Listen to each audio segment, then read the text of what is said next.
Salut tout le monde, j'espère que vous allez bien, moi ça va super. Aujourd'hui on se retrouve pour une vidéo spéciale coup de cœur, c'est parti.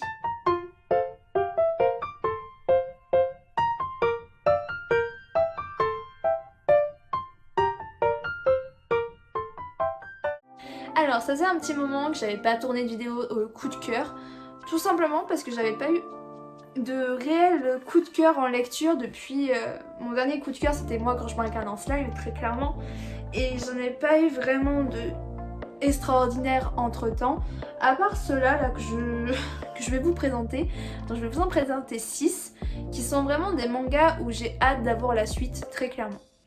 Donc en premier je vais vous montrer 3 petits shonen. Oh oui, c'est un shonen celui-là, je suis un bug.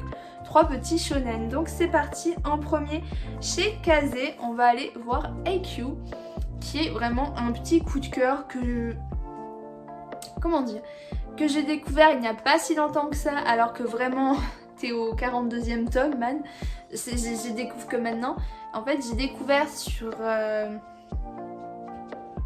ADN, je ne sais jamais, hein, sur une plateforme streaming, et j'ai découvert ce petit manga où j'avais vu les 2-3 premiers épisodes et je me suis dit waouh, c'est trop bien, je veux savoir la suite, mais je veux la savoir en anime, en manga. Donc du coup j'ai les 6 premiers tomes et j'aime trop, je surkiffe de fou, c'est vraiment un très très bon manga de sport. Donc si vous ne connaissez pas MDR la bonne blague, c'est l'histoire d'un jeune garçon qui veut devenir champion de volleyball.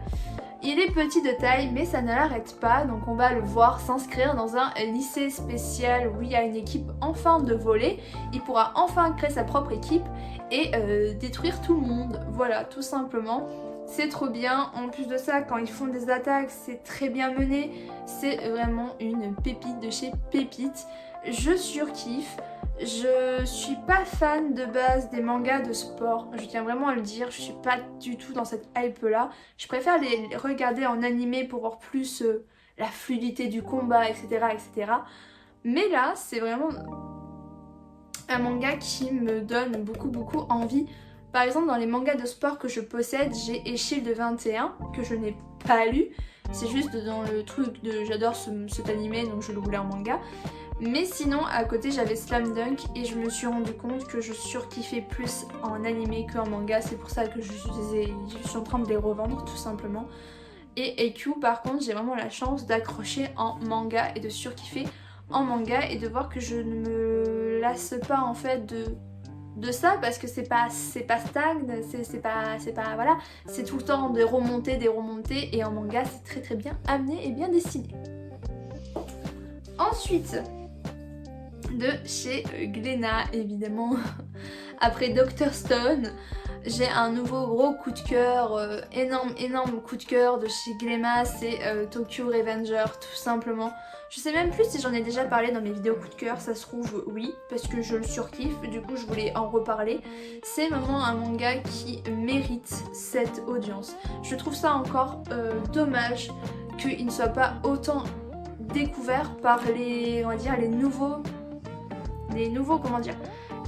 dans ce marché, on va dire, du manga. Ces nouveaux collectionneurs ne connaissent pas tous Tokyo Revenger. Pourquoi? Parce qu'ils sont dans l'optique de je dois acheter Fairy Tail, je dois acheter My Hero, je dois acheter Naruto, je dois acheter Dragon Ball, je dois acheter One Piece. Man, réveille-toi, découvre un peu des nouveautés, découvre des mangas qui sont nouveaux, qui arrivent du Japon où ils ont fait un réel bombe atomique. Découvre-le en fait, c'est vraiment une pépite. C'est pour ça que je pense qu'il y a plein de mangas que je reparle plusieurs fois en fait dans différentes vidéos, parce qu'ils méritent ils méritent qu'on en parle en fait tout simplement. De toute façon j'en parle à chaque fois dans mes hauls, dès que t'as un Tokyo Revenger qui sort je t'en parle. J'en ai fait une vidéo, je pense que j'ai déjà fait un coup de cœur dessus. Je sais plus. Franchement même moi je me perds dans mes vidéos. Mais bref, voilà, c'est vraiment un manga dont tu peux parler. C'est 14 tomes pour l'instant, c'est une merveille. Ça parle de tout ce qui est voyage dans le temps et les conséquences qu'il y a entre. C'est un jeune garçon, Takamichi, qui essaie de sauver sa seule petite copine qu'il a eue dans sa vie, qui à cause de son gang va mourir. Donc il fait des voyages dans le temps, etc. pour réussir à la sauver et réussir aussi à sauver ses potes et tout le gang avec qui il s'est lié d'amitié au fur et à mesure des tomes.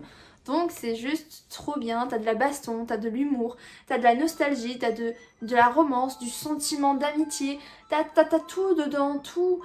Tu mélanges les Yakuza mélangés à des gangs, mélangés à des histoires plus poussées. En plus de ça, t'as vraiment des fois t'es là en mode tu réfléchis de merde, est-ce que c'est lui qui a fait ça? Mais comment? Mais nanana, tu t'attaches au personnage, Draven, Mickey, oh là là, franchement t'as des personnages mais juste incroyables, bien exploités, la cover est juste simple, efficace, les dessins ils sont trop bien faits, franchement j'aime beaucoup, c'est vraiment une merveille. Ensuite, pour finir en shonen, nous avons un autre que pour moi c'est un coup de cœur vraiment parce que je suis très surprise que ce manga me plaise. En fait c'est ma meilleure pote qui avait vu l'animé et elle me dit oh t'as vu il y a ce manga qui sort, cet animé sort en manga enfin et tout nanana. T'avais le 1 et le 2 qui sont sortis en même temps de chez Pika, c'est Toilette Boon Anako-kun. Tout simplement, elle m'a dit ouais il faut que tu le lises, c'est trop bien, nanana.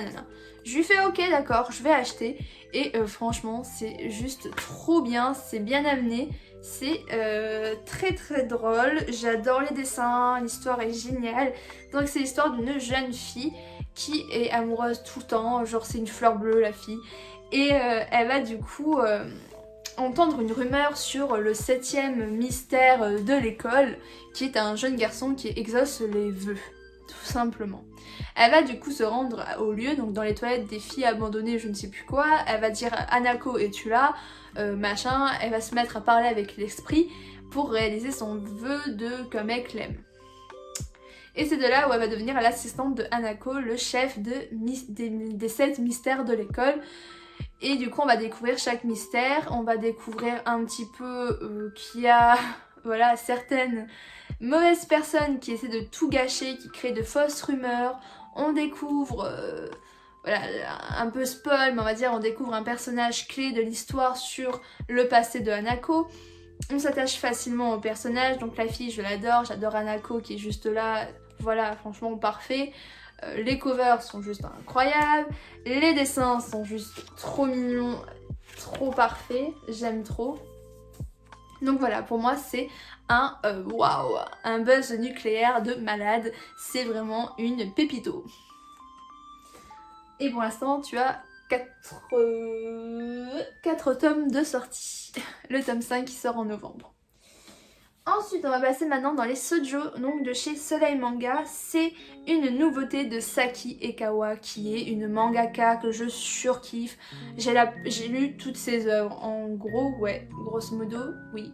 J'ai lu toutes ses œuvres, je suis trop fière de moi. Je ne les ai pas toutes dans ma collection, je les avais presque toutes, juste que j'en ai revendu quelques-unes parce qu'il y en a que j'ai pas trop aimé, comme Teamless Romance, comme I Love My Teacher. Il y en avait une autre que j'étais moins fan aussi, c'était L'heure des secrets. Voilà bref, il y a quand même plein de séries d'elles que j'étais pas très fan, que j'ai revendu, mais mes séries coup de cœur c'est He is the Best, Bad Boyfriends, Romantic Obsession, c'est vraiment des œuvres de malade que j'ai surkiffé, je t'aime trop. Et du coup elle a sorti Black Mariage, tout simplement, une petite nouveauté. Le tome 2 vient de sortir, je l'ai acheté, il faut que je le lise mais vite. C'est vraiment, comment dire, une mangaka de mon enfance. Très clairement j'ai commencé les mangas avec des shoujo, j'avais que des shoujo dans ma mangathèque et la plupart c'était des Soleil Manga qui venaient de cette mangaka là. Donc à chaque fois qu'elle sort un nouveau manga je l'achète, comme là le baiser du renard j'ai acheté. C'est voilà, je suis obligée d'être dedans, je suis obligée de découvrir avec elle, de découvrir ses nouveautés à chaque fois. J'ai tellement hâte qu'elle en sorte d'autres. Donc je vous montre son petit style à elle, c'est toujours le même style, c'est ça qui est magnifique, c'est les mêmes dessins, je trouve ça trop beau. C'est du coup l'histoire d'une jeune fille qui a hérité de l'orphelinat que ses parents tenaient parce que ses parents sont morts. Alors le problème c'est qu'elle est pauvre, donc du coup elle ne peut plus garder l'orphelinat, elle est obligée de le revendre. Et Big Jackpot, elle tombe sur une star, donc un beau gosse qui est vraiment une vraie star, un professionnel, qui du coup va acheter l'orphelinat pour le laisser à la fille et il demande juste un truc en échange, simple, hein, pas grand chose, c'est deviens ma femme. La fille elle est en mode femme, mariage? Bah oui, mariage. Et elle accepte tout simplement, évidemment, pour sauver son orphelinat, parce qu'il y avait quand même des enfants dans l'orphelinat, hein, bien sûr. Donc du coup, on va suivre un petit peu tout ça, et j'ai trop hâte de savoir ce que ça va être, parce que du coup, là, ils vont emménager ensemble, dans la maison des parents. C'est assez malaisant, on va dire.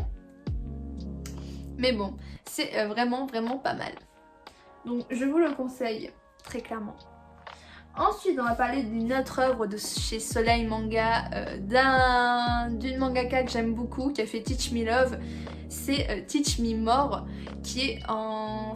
Pour l'instant, on a 5 tomes qui sont sortis. Et le 6e tome sera le dernier qui sort en décembre. Je suis tellement triste de savoir que cette série se termine. Après aussi, en lisant le tome 5, j'ai largement compris que c'était la fin. Et que le tome 6, ça va juste conclure l'histoire d'amour entre notre majordome et notre jeune maîtresse.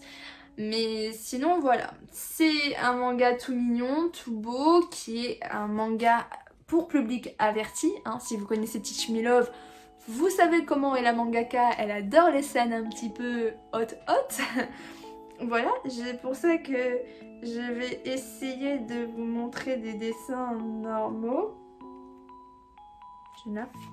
Bon, c'est normaux. Voilà. On voit un petit peu la magnifique patte de cette mangaka. Donc c'est l'histoire d'une jeune fille qui va devenir maîtresse d'un mec riche, en gros, pour effacer les dettes de son père. Et du coup, elle va se rendre chez cette personne et elle va découvrir notre jeune homme, le majordome, qui va du coup devoir lui enseigner un petit peu comment être une bonne maîtresse, comment bien satisfaire l'homme, etc., ce qu'il faut faire et ne pas faire. Et du coup, il va l'évaluer, il va la juger, il va l'entraîner. Et les deux vont commencer à avoir une réelle alchimie, on va dire, qui va se créer entre les deux. Et c'est super mignon, donc j'ai hâte de savoir le petit finish de cette histoire. Et pour finir, un autre petit shoujo tout mignon de chez Nobinobi. C'est un manga qui vient de sortir, c'est Les Fées, le roi dragon et moi en chat. C'est un manga que j'attendais, il devait sortir en juillet. Il a été repoussé en août. Je sais plus s'il a été repoussé encore, mais bref, il a été long. Je l'ai beaucoup attendu, tu vois. Et il est super beau. La cover est juste incroyable. Et normalement, il y a une petite page en couleur. Il est juste trop mignonne. Hop. Voilà, je vous montre un petit peu les mignonneries qu'il y a dessus. C'est tellement beau. C'est tellement joli. Hop. Pour vous expliquer un petit peu, c'est l'histoire de Ruri, une jeune fille qui en fait a beaucoup de mauvais karma en elle, car depuis toujours elle a les cheveux blonds, les yeux bleus et c'est une japonaise. Déjà, juste pour te dire ça, elle a pris cher la pauvre. Du coup tout le monde se moquait d'elle et un jour elle se fait une copine et malheur à elle, cette copine est un peu en fait... elle est gentille hein, tu vois, mais elle est un peu casse-coucouille. En gros à chaque fois elle copie notre héroïne. En gros elle a les cheveux blonds, et ben la petite mignonne que tout le monde adore va se rendre blonde. Et là par contre personne va rien dire, tout le monde va être là en mode oh t'es trop belle et tout. Et après ils vont croire que c'est Ruri, notre jeune héroïne, qui l'a copiée. Du coup au final elle se teint les cheveux en noir, elle fait tout pour paraître normale et à chaque fois t'as sa pote qui fait tout pour être remarquée elle copie tout, elle fait tout pareil. Du coup après c'est notre héroïne qui se fait passer pour une copieuse.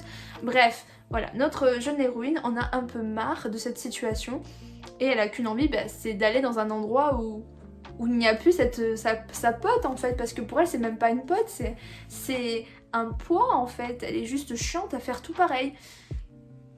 Et tellement qu'elle est niaise et nouille, sa pote, elle ne remarque rien. C'est triste. Donc voilà, et en fait c'est un isekai, donc bim, elles se font téléporter dans un autre monde. Et les deux, évidemment, sinon ce n'est pas drôle.